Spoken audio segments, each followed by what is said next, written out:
मैं 2009 से सुन रहा हूं उपसभापति महोदय कि एक 12 डिजिट का यूनिक आइडेंटिटी नंबर आ रहा है, फिर उसके बाद वो UIDAI के द्वारा उस संचालित किया जाएगा, भारत के नागरिकों को ये प्राप्त होगा। ये सब मैं सुनते रहता था, तब मैं सोचा भी नहीं था कि यहाँ पे आऊँगा। लेकिन ये सुनते सुनते सुनते सुनते मुझे बरसों चले गए। जब मैं इस अगस्त हाउस में आया तभी वो यहाँ बिल आया और वो पास हो गया। और उसका जो सबसे ज़्यादा फायदा हुआ है, मैं दिल्ली का सांसद हूँ उपसभापति महोदय, लेकिन मूलतः मैं बिहार का रहने वाला हूँ। हम लोग उस गांव के रहने वाले हैं जहाँ हमारी माँ को जब हम लोग बोलते थे नाश्ता बनाओ तो मेरी माँ बोलती थी आग मांग के लाओ। हम आग की भिक्षा मांगने जाते थे, इसलिए जाते थे कि हमारे घर में गैस कनेक्शन नहीं होता था, सोच भी नहीं सकते थे। माँ बोलती थी बाबू जा आग मांग के ले आओ, तो हम लोग गोईठा पे आग मांग के लाते थे। तो मेरी माँ बहुत देर तक ठोक ठोक के चूल्हा जलाती थी, तब जाके खाना मिलता था। हम लोग जाते भी नहीं थे बिना नाश्ता किए। ऐसी स्थिति में इसका जो फायदा हुआ उसका हमको तब मिला सबसे ज्यादा आभास, जब एक कार्यक्रम में हमारे देश के यशस्वी प्रधानमंत्री श्री नरेंद्र मोदी जी ने एक डाटा प्रस्तुत किया।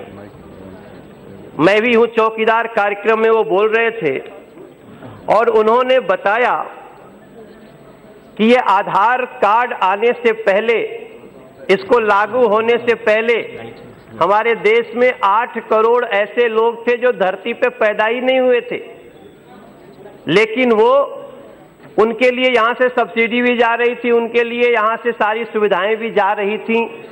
अब तो हमें सवाल पूछने का मन करता है कि वो कहाँ जा रही थी, किसके पास जा रही थी, कौन से तरीके से जा रही थी।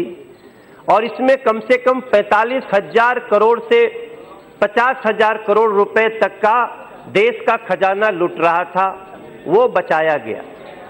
अभी हमारे थोड़ी देर पहले हमारे कांग्रेस के अधीर जी अभी तो हैं नहीं, उन्होंने बोला कि आप नकल करते हो और आपकी जल्दीबाजी क्या है। हमारे मंत्री जी को बोल रहे थे कि जल्दीबाजी क्या है। हमको ये समझ में नहीं आया कि जो अच्छी चीजें थी, जनता के हित में थी, उसको शुरू करने के बाद उसको लक्ष्य तक पूरा क्यों नहीं किया जाता था समय के रहते।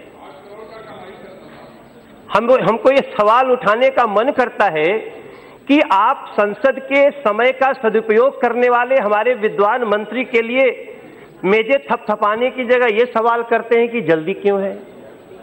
हमारे पास समय कहाँ है देश के गरीबों को, देश के उन सभी लोगों को जिनको इस तरह की सुविधाएं प्राप्त करनी है, उनको एक एक लोगों को जा करके हम उनकी सेवा करें। इसके लिए हमारे पास समय कहाँ है। एक एक घंटे का सदुपयोग होना चाहिए।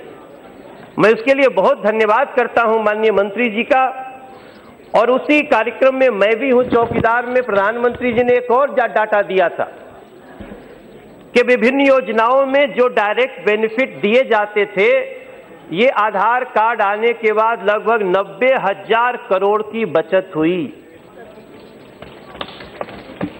अब 90,000 करोड़, ये 45,000 50,000 करोड़, वो तब जाके हमको समझ में आता है कि हमारी माँ को हमारे घर में गैस कनेक्शन मिलने के लिए कितना बड़ा काम हुआ। हमने एक दृश्य देखा था, हमारे सभी साथियों ने देखा होगा, और वो भी हमारे बसपा के साथी भी जो बोल रहे थे, पता नहीं उनको आधार का नाम सुनते ही दमा होने लगता है। किसी को आधार का नाम लेते ही हमारे किसी बंगाल के साथियों को बदहजमी जैसी बातें होने लगती है।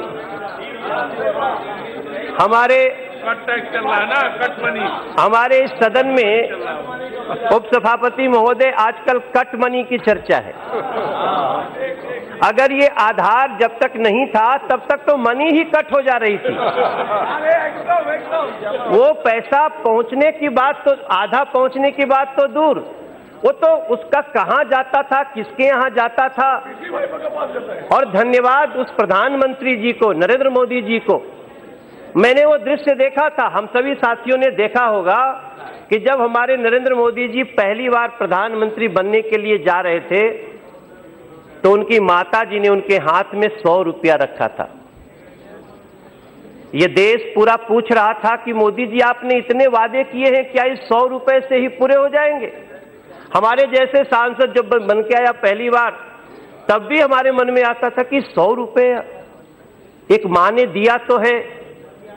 तब हम भी चिंतित हो रहे थे कि इन सारे अपेक्षाओं को कैसे पूरा करेंगे नरेंद्र मोदी जी। लेकिन आज हम खड़े होकर के बड़े गर्व से कह सकते हैं कि हमारे प्रधानमंत्री जी ने जो अपेक्षाएं थी उसको भी पूरा किया, और जो अपेक्षाएं कभी इस देश ने सोचा नहीं उनको भी पूरा करके हमारे प्रधानमंत्री जी ने इस देश को जो संतोष दिया है वो इस आधार के बदौलत है। हमारी मोदी सरकार, हमारे मंत्री जी, ये लोग लोकतांत्रिक प्रक्रियाओं को बहुत मानते हैं। उपसभापति महोदय, मैं अपने कई साथियों की बातें सुन रहा था कि उन लोगों ने हमारे 27 जुलाई 2018 को जस्टिस BN श्रीकृष्णा समिति ने जो रिपोर्ट दिया उसी को तो मजबूत कर रहे हैं हमारे मंत्री जी। हमारे 24 अगस्त 2017 में माननीय सुप्रीम कोर्ट की न्यायपीठ ने जो कुछ कहा उसी को तो मजबूत कर रहे हैं हमारे मंत्री जी। हमारी मोदी सरकार उसको मान करके एक एक चीज को, यहां तक कि अभी भी जो बातें उठ रही हैं, मैं धन्यवाद करता हूं, अभी उठ के मंत्री जी जाते हैं और कुछ न कुछ उसमें करने में लग जाते हैं।